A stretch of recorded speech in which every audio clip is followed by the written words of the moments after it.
All right, this video is going to help you with the last two questions on CR 28. Number 5, Tim is selling tickets to a school sporting event to raise money for his club. He has put some extra money in his box before he began. So he starts with some amount of money already. I'm guessing that's going to be a y-intercept. As he sells tickets, he records the number of tickets he has sold and the amount of money in the box. Well, you know you're selling the tickets every time, like every ticket is going to be the same amount of money. So the amount of money going up in the box is going to go up by the same amount every time you sell another ticket. I can already see that's going to be a rate of change or a slope, a constant rate of change, which will be a slope. Assume all tickets are the same price. Exactly. That's how we know it's a constant rate of change. Write an equation that represents the situation in the table. Explain how to use your equation to determine the amount of money originally in the box before the tickets were sold and the price of each ticket. Okay, show all your work. So first of all, as soon as I know there's a situation where we have some money in the box, so this is the number of tickets,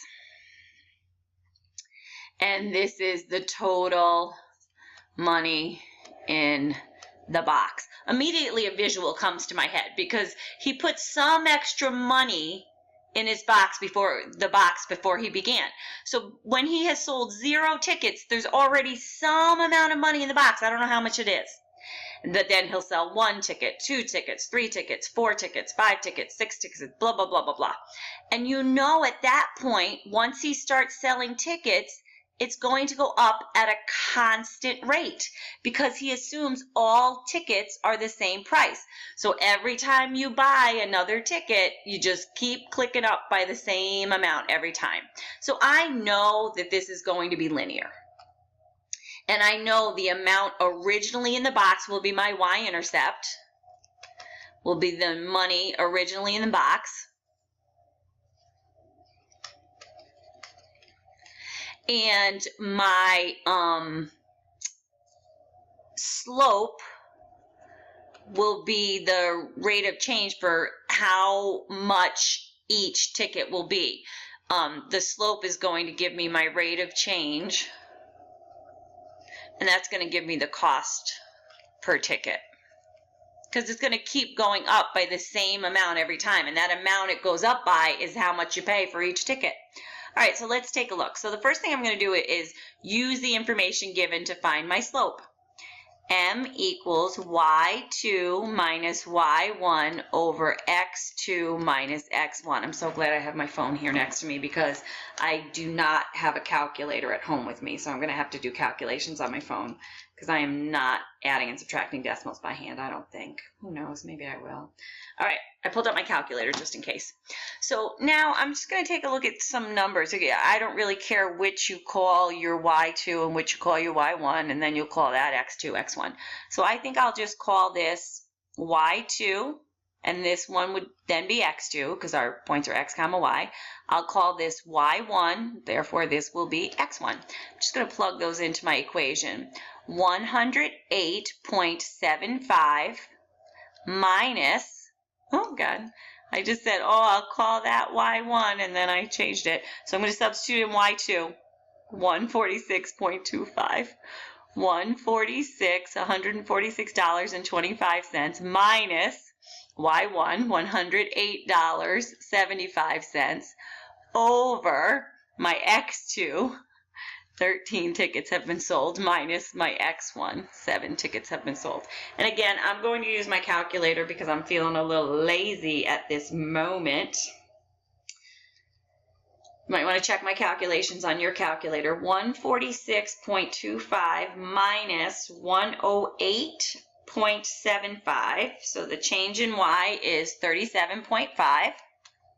37.5 or 37.50 over 13 minus 7. 13 minus 7, is that 6? Oh, of course it is. So now to find out the price per ticket, I'll do 37.50 and divide it by 6. 37.50 divided by 6. $6.25. So each ticket costs $6.25 per ticket. All right. Explain how to use your equation to determine the amount of money originally in the box. So what I'm going to do now, I know my equation is y equals some number times x plus my y-intercept. My y-intercept is the amount that was originally in that box. So what I'm going to do, I can take any x and y. I'm going to choose this one. I have no idea why, but I know my m is 625. I have an x, I have a y. I can substitute those in and then find my y-intercept. So in place of y, I'm going to put 177.50 equals m. M is $6.25 times x. In place of x, I'm going to put my 18. And I don't know my y-intercept. That's what I have to find. So now I'm just going to solve this equation for B. 625 times 18, 112.50. So you have 177.50 equals 112.50 plus B. To get B all by itself, just subtract 112.50 from each side. And you're going to find out that B is, so 177.50 minus 112.50, it looks like that's 65. So it looks like we find 65 equals B.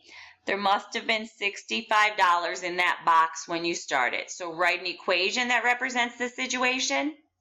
I'm going to let X equal number of tickets sold.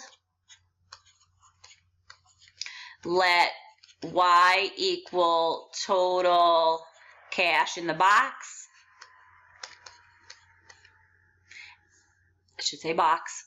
And so we'll have Y equals, our slope was 625 times X plus what was originally in that box. It must have been $65. And I promise you, if you plug this X into this equation, the Y value will be 108.75. If you plug 13 in place of X, simplify, you'll get 146.25. If you plug 18 in place of X, simplify, you'll get 177.50. So now you can probably write out in words if they want a word explanation, but you can tell them that the price per ticket was $6.25 and there was $65 already in that box. Hopefully that's enough support on that problem. All right, let's try the last one. What are the equations of the two lines graphed? Okay, well, if we're given a line, and on my graph, I have a red line and I have a blue line. So I'm going to do the red line first, and then I'll do the blue line. You might have to highlight your lines and refer to color, or you might have to call the red line, line 1, and you might have to call the blue line, line 2, just so they, just so your teacher can see that you understand the work, what goes with what. Okay, so let's take a look at this red line. To come up with the equation of a line, y equals mx plus b, we need to have our slope, which is our m, and we need to have our y-intercept, which is our b. So for the red line, we're going to figure that out. First of all, I have my y-intercept, so my y-intercept is -2, or 0, -2. Now I'm going to find out my slope. My slope is change in y over change in x. So on that line, I'm just going to pick any 2 points. It really doesn't matter. I think I'll pick this point and this point. And I can see I'll go down 1, right 1. And here's what down 1, right 1 looks like. That's all. Down 1, right 1, down 1, right 1, down 1, right 1. I could also go up 1, left 1, up 1, left 1, up 1, left 1. Either way, a negative divided by a positive is a negative. 1 divided by 1 is 1. So I've just figured out my slope. I know my y-intercept. So now I have my equation of my line. Y equals, in place of m, I put -1 for the slope times x plus, what's my y-intercept? -2. You could always simplify that by writing y equals -1 times x. Some people would write -1x. plus a -2. Some people might write -2. So that first equation is y equals -1x minus 2. All right, so now we'll figure out for the blue line. Blue line, again, I need to get my slope and my y-intercept. So if I look at that blue line, I can see my y-intercept right here. So I already know my y-intercept is a 1 for that blue line. So that's my y-intercept. Now I have to figure out my slope. Slope is change in y over change in x. Take any 2 points and see between any 2 points how that graph is changing. Change in y. How far up do we go? Up 1, 2. Okay. Up 2 would be a +2 on top. Then how far over do we go? We go over 1 to the right. So up 2, right 1 would be +2 over +1. In between any of these 2 points, we'd go up 2, right 1, up 2, right 1, up 2, right 1, up 2, right 1. So positive divided by a positive is positive. 2 divided by 1 is 2. So the slope of that line is 2. So now we have that equation. Y equals m2 times x plus our y-intercept of 1.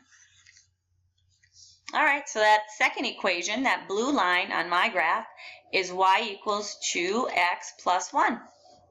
Then they ask, what's the solution? The solution to a system, if there is a solution, will be where that system crosses, where those 2 equations cross. So at what is the value of x and y where these 2 equations cross? What value of x and y make both equations true? -1, -1. All right, there's the solution to the last one. I hope that helped with that CR. Take care.